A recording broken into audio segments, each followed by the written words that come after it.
Welcome to Policy on Demand. I'm Nita Asher, and I'm so happy to be filming from our Tax Leadership Conference and with my two colleagues, Neil Edwards and Bobby Gardner. Neil, Bobby, welcome. Thank you. Thank you. We're going to be discussing international tax aspects of the Corporate Alternative Minimum Tax, a new provision that was enacted under the Inflation Reduction Act of 2022. Bobby, now that you've had some time to digest the statutory language, what types of questions are you encountering from U.S. multinationals with respect to the corporate alternative minimum tax? So I think the first question we're getting most of is, am I subject to the tax? Am I applicable corporations? And I think we think about what type of taxpayers are going to be subject to it. So it is C corporations with adjusted financial statement income of greater than $1 billion. And for a lot of folks, that is the story. They don't have AFSI of $1 billion and they're not going to be subject to it. What I think we're cautioning folks is AFSI calculation is not intuitive. There's a lot of calculus that goes into, is a corporation an applicable corporation, and how do I determine AFSI?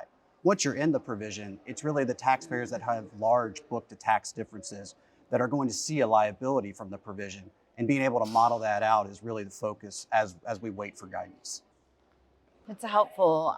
Digging in a bit more into the adjustments, which questions are you getting most from an outbound perspective with respect to the AFSI adjustment? So we just have the statute right now. So we're looking at a very short statute trying to make interpretations. And the adjustments to AFSI are going to need guidance in the future. I think right now the big one we're focused on has to do with CFC net income add back.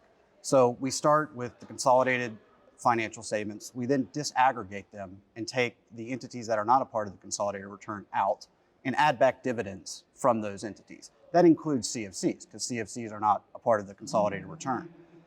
The next add back is the net income of those CFCs.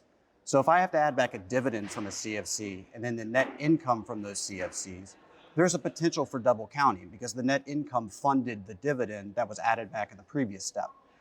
That is the biggest adjustment that we're looking at. And the adjustment can be, there's a magnitude as the dividend tiers up through the structure. So if the dividend starts lower in the structure, as it tiers up, it will continue to be counted in AFSI. So I think that's the main adjustment we're looking at. And there is some authority provided to Treasury to, manage any sort of duplication or omission of income, correct? That's correct. So there's a large grant of regulatory authority in the provision. We would expect that this double counting, over inclusion, whatever you want to call it, will be addressed in regulation at some point.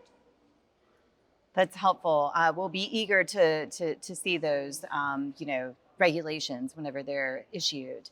Now, bringing Neil into the discussion. Neil, which questions are you encountering from foreign parented groups with respect to this corporate alternative minimum tax? Well, Nita, I think there's a few things. First of all, again, similar to what Bobby said, are our corporations subject to these rules? And the rules for inbounds are a little bit more complex. The $1 billion threshold is a global threshold, so it applies to the whole foreign parented group. And then there's a separate rule that says the US must be above 100 million. So you've got to play a two-part test. And then there were some challenges in determining how to apply the second part of that test. So how do you calculate the $100 million of US income? So for example, if you carry out business through US trade or business, there are some rules that say you have to apply principles of 882. What do they really mean by that? How does that interact with income that's exempt under tax treaties, for example? Is that income still within the scope of this rule or not? And there are also some provisions as part of the $1 billion test which actually tee off US tax rules. So like the rules which say don't take book depreciation, use tax depreciation. But how do you apply that in the context of a foreign parented group? Do you have to apply US tax rules to the non-US bit of the business? Or is that going to get simplified in the guidance, which we're still waiting for? And I think it's important, too, that you refer to U.S. trade or business, and that's enough to bring a foreign parented group into, this particular regime, because there's a special rule saying you put a box around that U.S. trade or business, so you don't necessarily need a U.S. corporate entity. It's really that U.S. trade or business that you're looking for, in the inbound context. So then I'm going to ask you, I think, in addition to what you mentioned with the adjustments for ECI. Are there any other questions you're getting specifically from inbound companies? Yes, sure. And I think regarding adjustments, I'm actually getting a lot of questions about some adjustments that are not in there.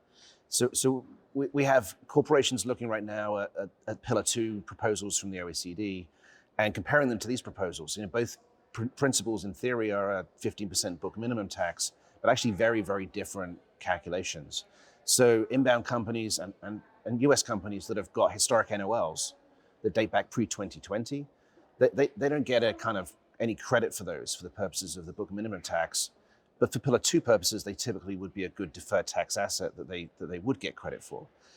Similarly, employee stock compensation, there's a rule in Pillar 2 that says you can follow tax.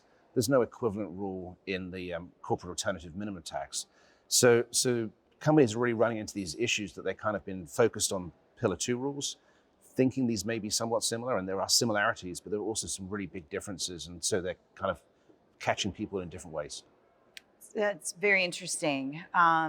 Moving away from the adjustments, we're going to turn into the CAMT FTC provisions. Bobby, I'm going to come back to you. What types of questions are you encountering with respect to the CAMT FTC and how it's going to apply to U.S. multinationals? So the CAMT FTC, which is a mouthful in and of itself, the question we're getting a lot is, what are the limitations to that FTC? And it appears via the statute that the only limitation is basically 15% of the CFC addback that we discussed previously. So the questions about expense allocation, 901M, other types of limitations, do those limitations apply? Right now, via the statute, the only limitation is the 15% addback. And that's only to CFC level foreign taxes, not at the level of the U.S. shareholder. Correct. There's no limitations there. Right, so foreign taxes paid by the U.S., there is no limitation. So it's just what I'll call the 960 credits paid by the CFCs that are subject to the limitation. Excellent. Now I'm going to ask both of you a question. Any thoughts on when we might see guidance from Treasury or the IRS? Neil?